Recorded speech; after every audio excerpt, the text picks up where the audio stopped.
Belt ഒക്കെ ഉണ്ടല്ലോ. ഒരു ചെറിയൊരു ഗുസ്തി. ആരാ പിന്നെ ഇത്?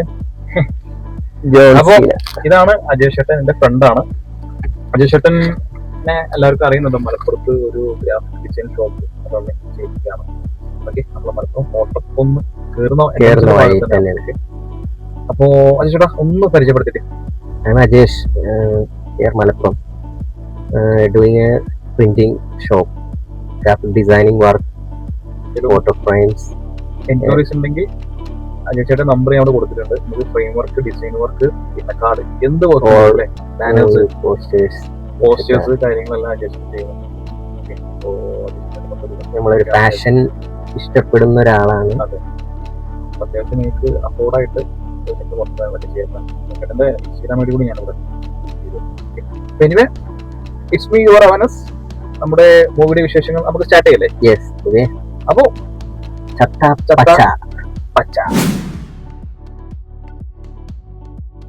ചത്ത പച്ച മൂവിയുടെ വിശേഷങ്ങളുമായിട്ടാണ് ഞങ്ങളന്ന് വന്നിട്ടുള്ളത്. ഓക്കെ, അപ്പോ നമ്മുടെ ഒരു ഫസ്റ്റ് ഒരു മൂവി റിവ്യൂ ആണ്.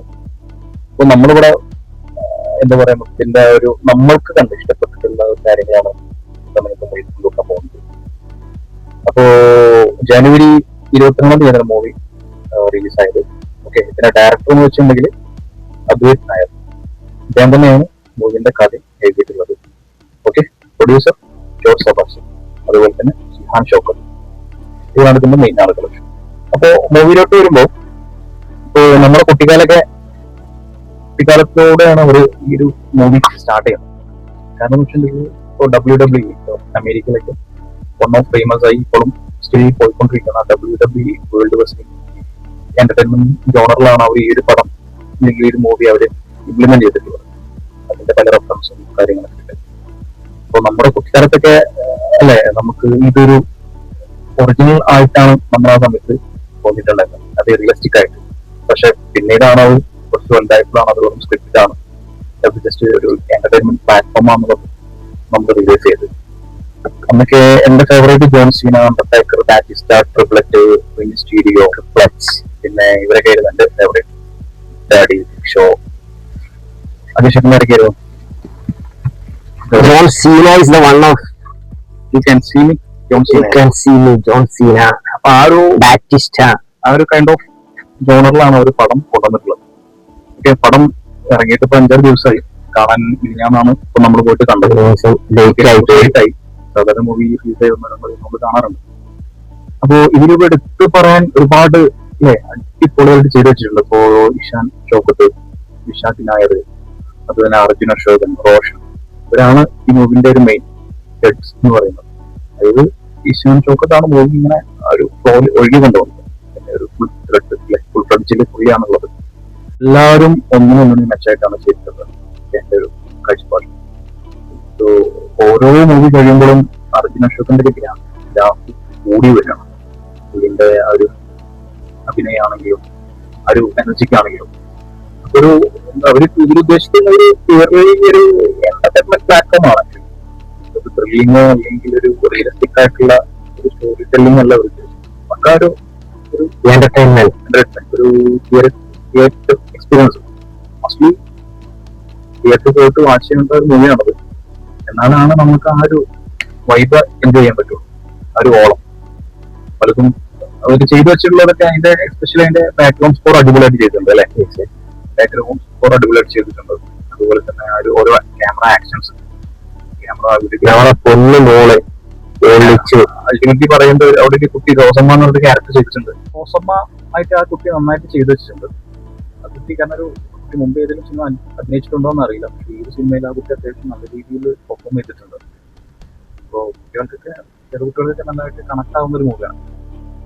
ഒരു WWE ഒരു കോസ്മെറ്റിക്സ് റിയലിസ്റ്റിക്കലി കാണാനൊക്കെ മാറിയിട്ട് കോസ്മെറ്റിക്സും പ്ലസ് ആളുകളെ എന്റർടൈൻ ചെയ്യിപ്പിക്കുക എന്നുള്ളൊരു കോൺസെപ്റ്റാണ് അവർ കൊണ്ടുവന്നിട്ടുള്ളത്.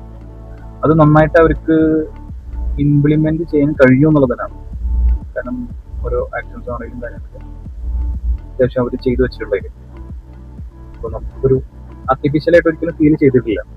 അതിന്റെ ഓരോ ക്യാമറന്റെ ഓരോ വർക്ക്സും കാര്യങ്ങളൊക്കെ പ്രോപ്പറായിട്ട് അതായത് ആ രീതിയിലേക്ക് നമുക്ക് ഒരു ആ മൂവിയിലെ അവസാനത്തെ ഫൈറ്റൊക്കെ നമ്മൾ പിടിച്ചിരുത്തുന്നുണ്ട്. അത് റോഷൻ ആണെങ്കിലും അതുപോലെ തന്നെ അർജുനശേഖരനായിട്ടുള്ള ഫൈറ്റ് നന്നായിട്ട് എൻജോയ് ചെയ്തു.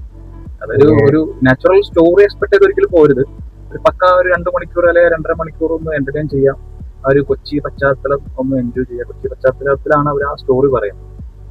ഓക്കെ അജീഷ, ഇതില് ഏറ്റവും എടുത്തു പറയാനുള്ളത് നമ്മൾ എല്ലാവരും കോസ്റ്റ്യൂംസ് ഇഷ്ടപ്പെടുന്ന ആൾക്കാർ. ഇതില് എനിക്ക് ഇഷ്ടപ്പെട്ടത് അർജുൻ അശോകന്റെയും കോസ്റ്റ്യൂംസ്. ഇവിടെ എടുത്തു പറയുന്നത് റോഷന്റെ അഭിനയം, അതും റോഷന്റെ ഒരു ബോഡി ഒക്കെ അടിപൊളി അല്ലെ, നമുക്ക് ആ ഒരു കാര്യങ്ങളൊക്കെ കുറച്ചും കൂടെ ഒക്കെ ഫൈറ്റില് കുറച്ചും കൂടെ ഒക്കെ ഒന്ന് ടെക്നോളജി പരമായിട്ടുള്ള കൊണ്ടായിരുന്നു തോന്നുന്നു. പക്ഷെ ഫൈറ്റ് ലാസ്റ്റ് ഫൈറ്റ് നമുക്ക് എന്തായാലും ഒരു സൂപ്പർ ആയിട്ടുണ്ട്. അവര് രണ്ടാളും അടിപൊളിയായി ചെയ്തിട്ടുണ്ട്. അതുപോലെ തന്നെ കോസ്റ്റ്യൂംസിന്റെ കേസ് ഇഷാഖ് നായർ പൂക്കി ഇതില് വില്ലൻ എന്നുള്ള റോൾ ചെയ്ത ആളാണ്. പക്ഷെ ഒരു വില്ലനായിട്ട് തോന്നൂല. പക്ഷെ പുള്ളിന്റെ ആ ഒരു ഓരോ ഭയങ്കര ബോഡി ലാംഗ്വേജ്, കോസ്റ്റ്യൂംസ് ഒക്കെ ഒരു സ്വാഗ് ആയി നല്ല സ്വാഗ്. പിന്നെ എടുത്തു പറയാനുള്ളത് വൺ ഓഫ് നമ്മളെ മെഗാസ്റ്റാർ മമ്മൂക്ക.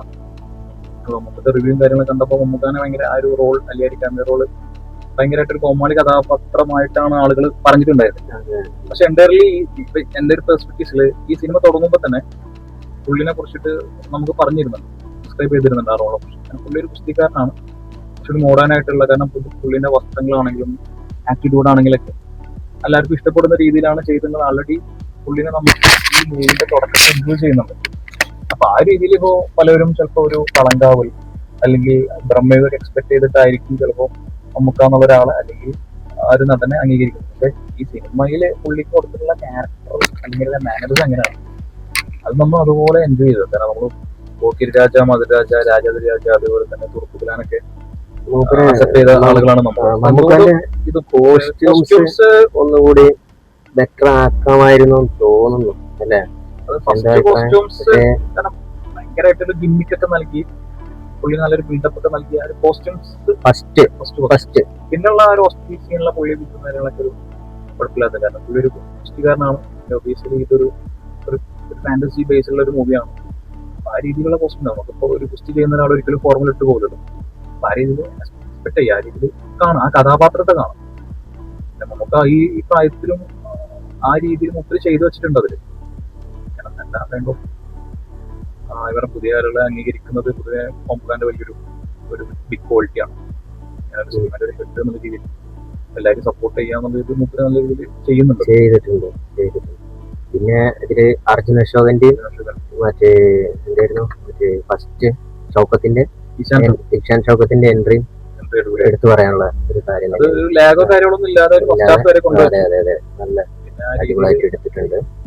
പിന്നെ സിനിമാറ്റോഗ്രാഫി അടിപൊളിയായിട്ടുണ്ട്. പിന്നെ അതാണ് ഏറ്റവും ഇഷ്ടപ്പെട്ടത് നമ്മളെ കുട്ടി റോസമ്മ പട്ട. പണ്ട് നമ്മളൊക്കെ വിശ്വസിച്ചൊരു കഥയാണ് ഈ അണ്ടർടേക്കർ രണ്ട് സഹോദരന്മാരാണ്, അങ്ങനെ ഗെയിം വന്നിട്ട് അണ്ടർടേക്കറിനെ കുഴിച്ചിട്ടു, അങ്ങനെ ഭേദമായിട്ട് വന്നു. അതൊക്കെ വിശ്വസിച്ചൊരു കാലം ഉണ്ടായിരുന്നു. പിന്നീടാണത് നമുക്കത് മനസ്സിലാവണത് അത് പക്കാ ഒരു ഫുള്ളി സ്ക്രിപ്റ്റഡ് ആണെന്ന് തിയേറ്ററിൽ കാണുന്നത്.